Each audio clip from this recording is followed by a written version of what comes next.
Okay, so this is the 6th period recording of the rest of lesson 1.8.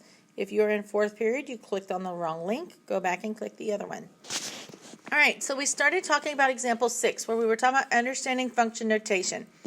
And so we'd seen that said suppose that W is equal to P of X is the average daily quantity of water in gallons required by a palm tree of height X feet. And so I know we had already looked at A and B. I'm just going to kind of go back over them real quick. So A says, what does the expression P of 25 represent? So remember, that's P of 25 equals W. So we'd already talked about that X was the height of the palm tree in feet, and W is the amount of average daily quantity of water required in gallons. So when we're looking at P of 25, that means we're looking for the average daily water needed for a 25-foot tree.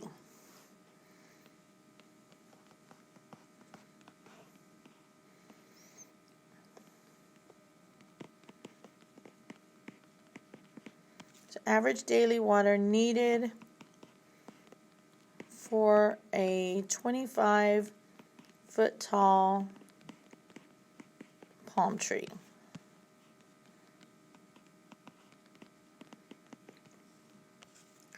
And so B said, what does the expression P, the inverse P of 25 represent? And so we had said that the inverse P would be of W equals X. So the 25 in this case is the W, so that's the amount of the water. So we would be looking for the height of the palm tree that required 25 gallons of water.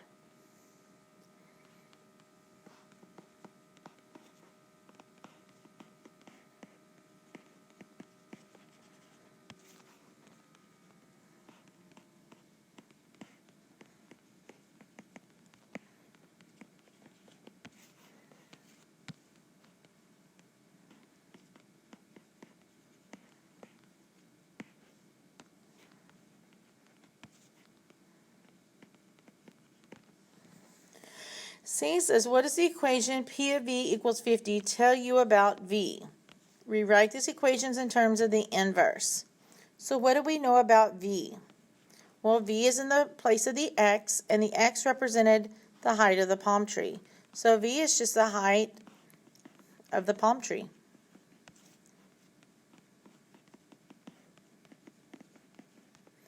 And how would we write that inverse? Well, switch your input and your output. So the inverse P of the 50 would equal the V.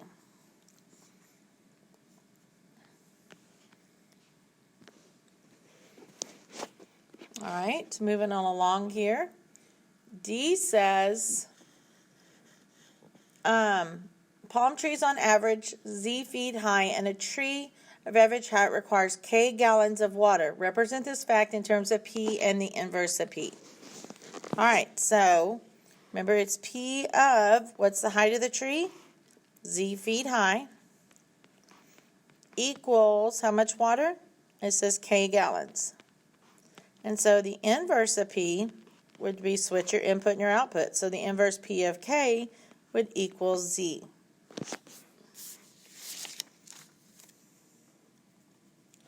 Now E says, using the definition of Z and K from this last part D, what do the following expressions represent? So P of 2Z. So it would be after the K. K is the gallons of water. So we're looking for the water required for 2 times Z is the height. So double the average height palm tree. So this is the water required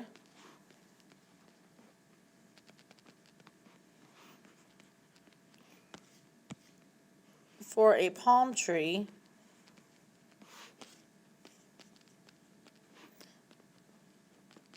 that is double the average height.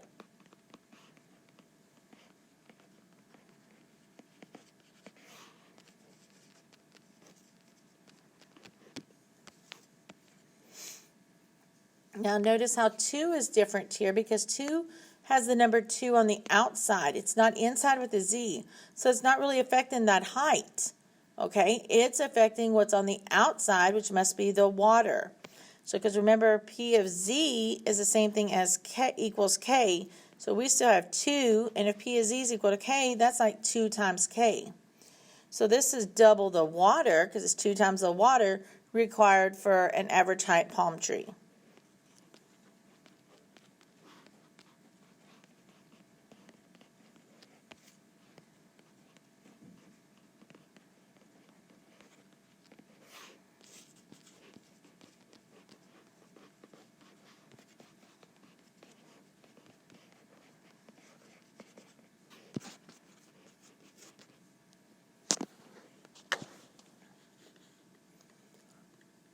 All right, 3 says P of Z plus 10. And guys, I know I'm kind of zooming through some of this, but remember, you can stop, you can pause, you can go back and re-listen to it, okay? So P is Z plus 10. Now that plus 10 is inside with Z, so that's affecting the height of the tree. So it's the average height plus 10. So this would be just equal to K. So it's the water required. So if I just add 10 to the average height, so it's for a palm tree 10 feet taller than the average.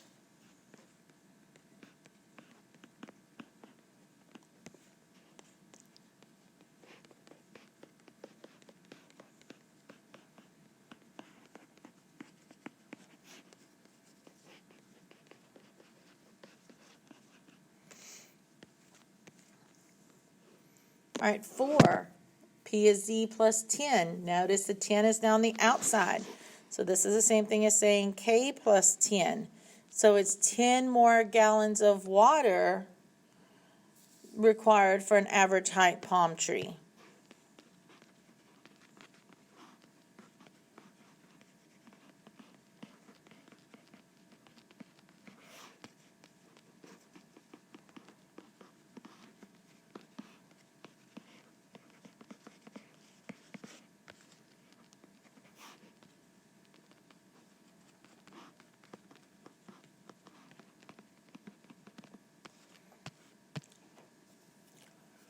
And now we're doing the inverse of P of 2K. So now remember the inverse of P, I'm just going to write it over here. So the inverse of P of K was equal to Z. Okay, so here the water is being doubled. So it's twice the amount or double the amount of water required for an average height palm tree.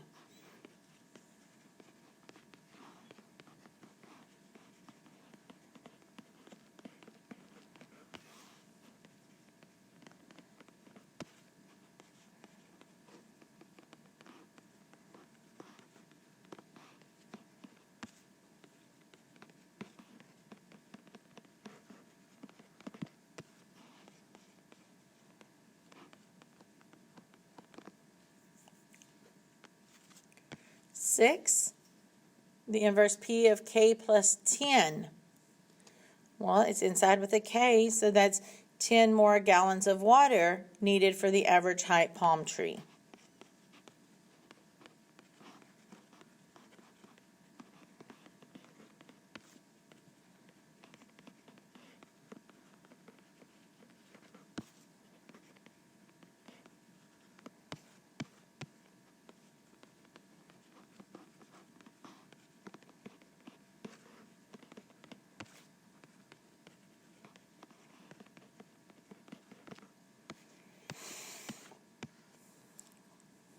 Okay, now notice on 7 is the inverse P of K and then plus 10. The 10 is on the outside. That inverse P of K we said was our Z, so this is Z plus 10. That's the water needed for the palm tree that is 10 feet taller than the average.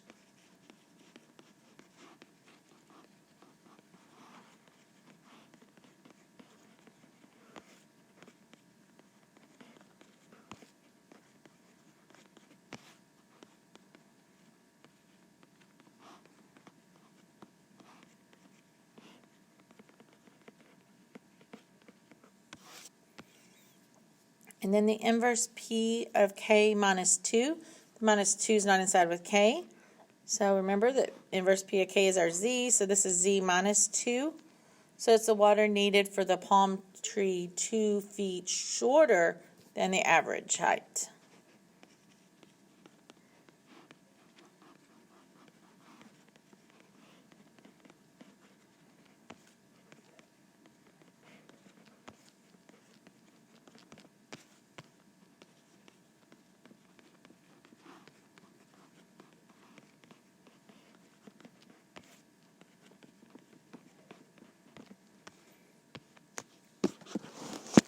All right. So then let's look at tables and inverses. It says it's F and G are defined by the given tables. Use the tables to evaluate the following. So we want the inverse F of -4. So remember that we write these as F of X equals Y, which means the inverse, we switch the X and Y, so it'd be the inverse of F of Y would equal X.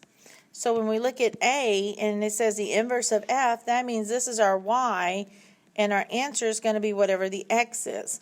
So go to the table that has F, go find where Y is -4 and tell me what its X value is. Its X value is 5. So 5 is our answer. All right. B says I'm looking for the inverse G of 6. Well, the same thing. We know that G of X equals Y, so the inverse of G would be of Y to equal our X. So when it says the inverse G of 6, that's my Y. My answer is going to be the X value that goes with it. So go to your G table, go find where your Y is 6, and your X value is your answer. So it's going to be 8.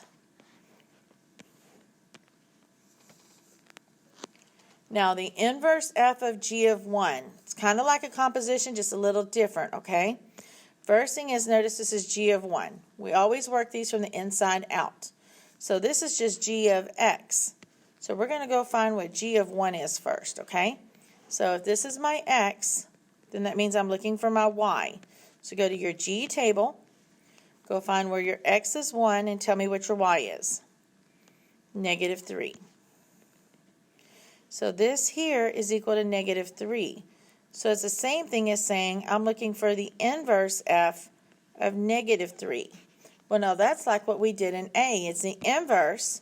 So this is our Y, and so our answer is going to be our X of it, okay? So go to your F table, go find where Y is -3, and tell me what that X value is. It's 3. And so we worked our way through that. So 3 is our final answer. Then for D, same idea. We're going to work the inside out. So let's start with F of 0. So it's F of 0. It's not an inverse, so that means this is our X, and we're looking for Y. So go to your F table, find where your X is 0, and tell me what your Y value is. -1.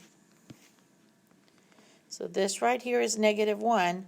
So I'm looking for the inverse G of -1. Remember, when it's an inverse, this is your Y, so we're looking for the X. So now we're going to go to our G table, go find where your Y is -1, and tell me what's your X value. 4. So our answer is going to be the 4. Okay, you just work inside out. So work what's on the inside, get that answer, and plug it into the outside. If it's just F or just G of, then I'm giving you the X, you're looking for the Y. If it has the inverse, I'm giving you the Y, you're looking for the X. All right, example 8. The following rational function is 1 to 1. It wants us to find the inverse.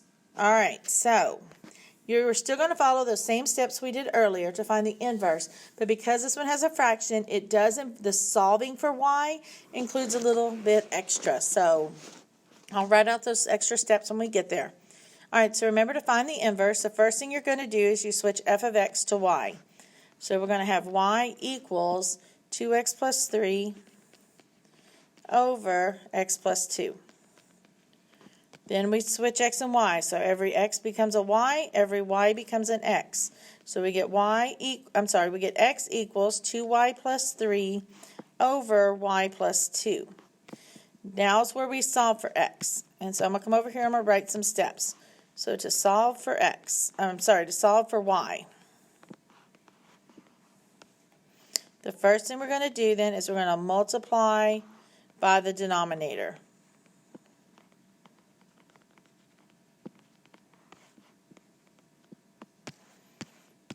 All right, so we're going to multiply both sides here by the y plus 2.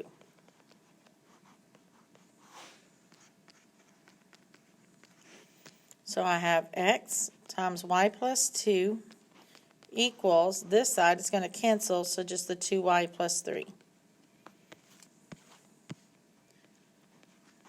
Now we're going to distribute the x, and this works every time we have one of these that has a fraction with y on top and bottom. All right, so I'm going to distribute that x. So when I do that, I'm going to bring that up here. I get xy plus 2x equals 2y plus 3. All right, now we're going to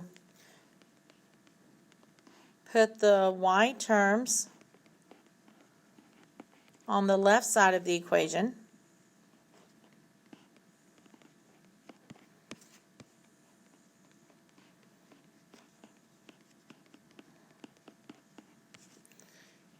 And the non-y terms on the right side of the equation.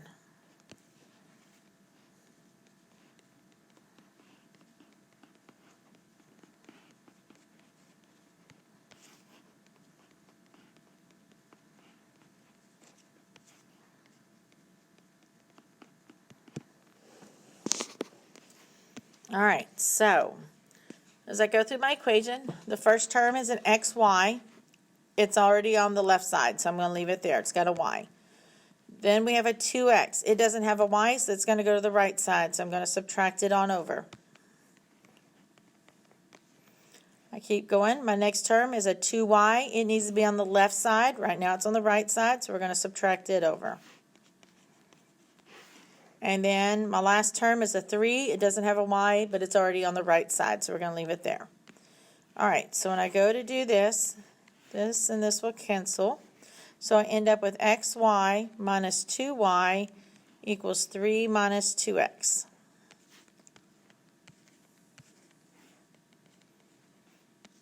Now, I can't combine those two y terms because they're not like terms, but I notice they both have a y in it. So now we're going to common factor out the y.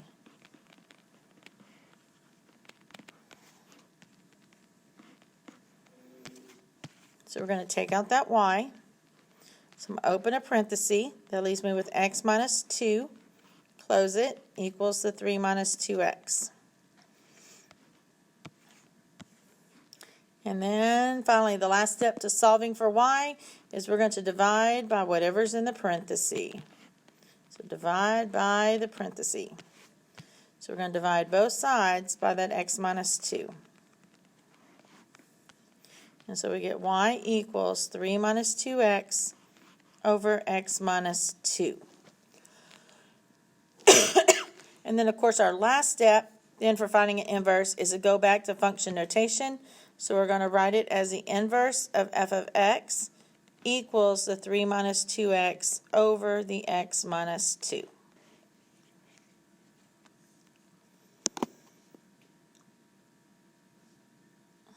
All right. And then B says to find the domain and the range of both functions. I'm sorry, no it doesn't. It just says of f of x. All right, so, and we want to do this without a calculator, guys. All right, so the domain, hopefully we're catching on. Let me change colors. That's a lot of pink up here. All right, so the domain, it's a fraction. And so remember, for a fraction, your denominator cannot equal 0. So that means that, looking at the original, that x plus 2 cannot equal 0. So when I solve that, that tells me that x cannot equal negative 2. So my domain will be from negative infinity to negative 2, not included, union, negative 2 to positive infinity.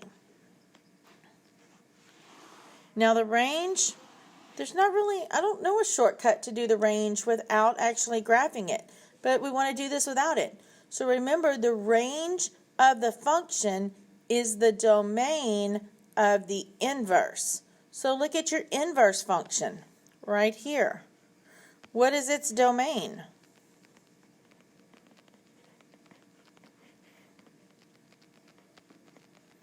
The domain, again, it's a fraction, so our denominator cannot equal 0. So x cannot equal positive 2, which means it would be negative infinity to 2 not included, and then 2 not included to infinity.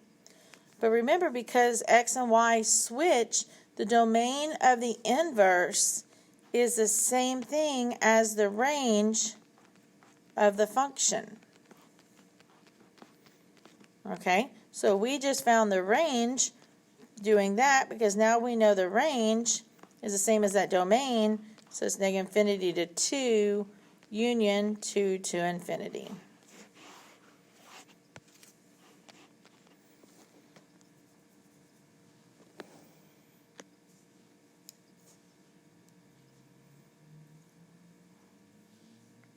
All right, almost done, guys, almost done. So it says, if a function is not one-to-one, then its inverse is not a function. However, it is appropriate, if an appropriate restriction on the domain is made, we can then find an inverse that is also a function. So example 9 here says, find the inverse of y equals 2 minus x squared if x is greater than or equal to 0. Graph f and its inverse, the inverse of f. All right, so I'm going to use transformations to help me graph it, but they're telling me here I'm just going to use our inverses first. So when I look at the parent function, I know it's going to be x squared. And so it's got the table, its x's are negative 2 to positive 2. And then we just square them, so we get 4, 1, 0, 1, and 4. When I go to do the transformation here, now this one looks a little different because it's got the 2 minus in front. But remember, this is the same thing as saying negative x squared plus 2. So we know it's going to reflect across the x-axis because of the negative, and it's going to be a vertical shift up 2. So when we go to do our transformation table, there's nothing inside with x. Our x's are going to stay the same. So I'm going to do negative 2 to positive 2. But my y's, it says we're going to multiply them by negative 1, and then we're going to add 2. Now notice my first and my last y are the same. They're both a 4, so 4 times negative 1 is negative 4, plus 2 is negative 2. My second and second to the last are the same, so 1 times negative 1 is negative 1, plus 2 is 1. And then in the middle there we have 0 times 1, which is negative 1, plus 2 is 2. And so when we graph this, we can see that this function, it is the quadratic. It did do what we said it was going to do, but we can see that it's not a one-to-one function. It doesn't pass that horizontal line test, okay? So that's why they said, well, let's just restrict it. Sometimes they're nice and tell us, sometimes they're not. If they don't tell us, guys, just split it in half and keep the right side. You want the right side because the left side represents your negatives. The right side will represent your positive side. We want the positive side because later when we're finding the inverse, if we forget to put plus or minus, we're still covered because it's positive. All right. So we could also go ahead and graph our line y equals x. That way when we graph our inverse in a few minutes here, we can verify visually that they're inverses of each other. All right.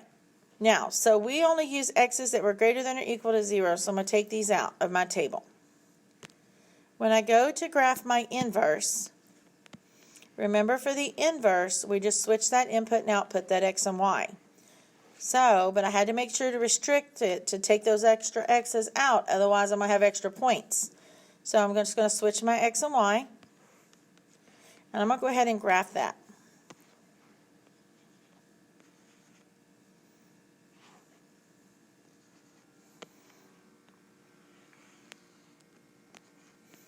And then verify visually that they are inverses. Are they reflections across that line y equals x? I think so. I think it's pretty good, so we're good with that. Alright, so now we just need to find the inverse, and then let's check with transformations to see if our inverse graph matches what we were looking at for our equation. Alright, so let me erase this extra stuff there. So remember to find the inverse. It's already y equals. So let's go ahead and let's switch our x and y. So we get x equals 2 minus y squared. Solve for y. So subtract the 2. So x minus 2 equals negative y squared. Divide by the negative 1.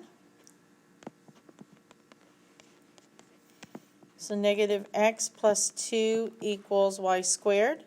If you want to change that to 2 minus x, you can. You don't have to. Get rid of the square by taking the square root.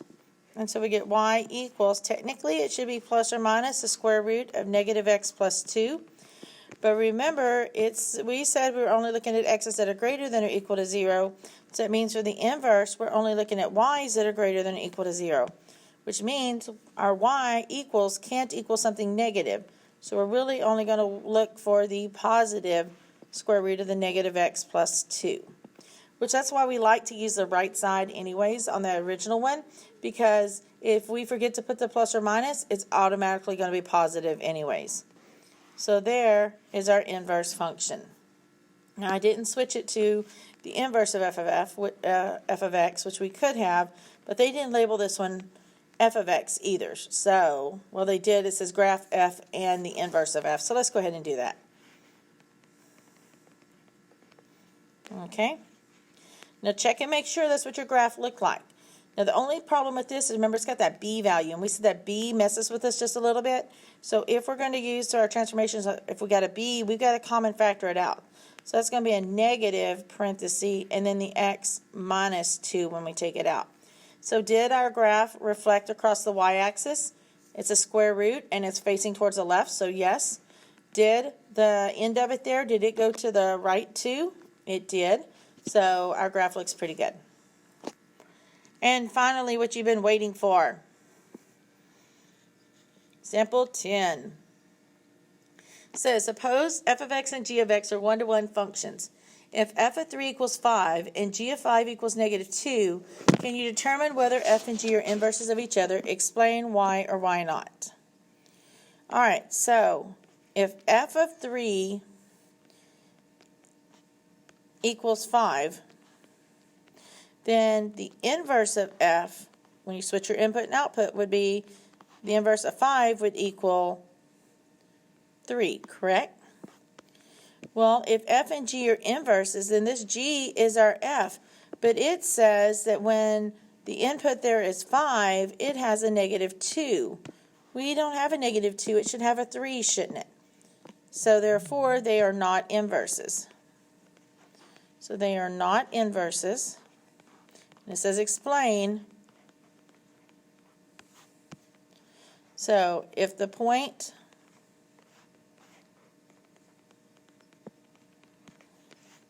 (3, 5) is on f, then the point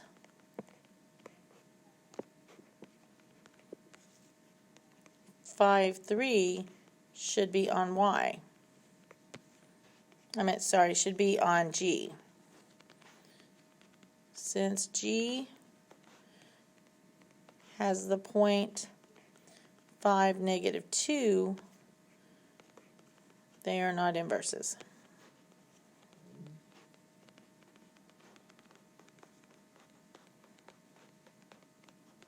All right, guys, and so that is 1.8.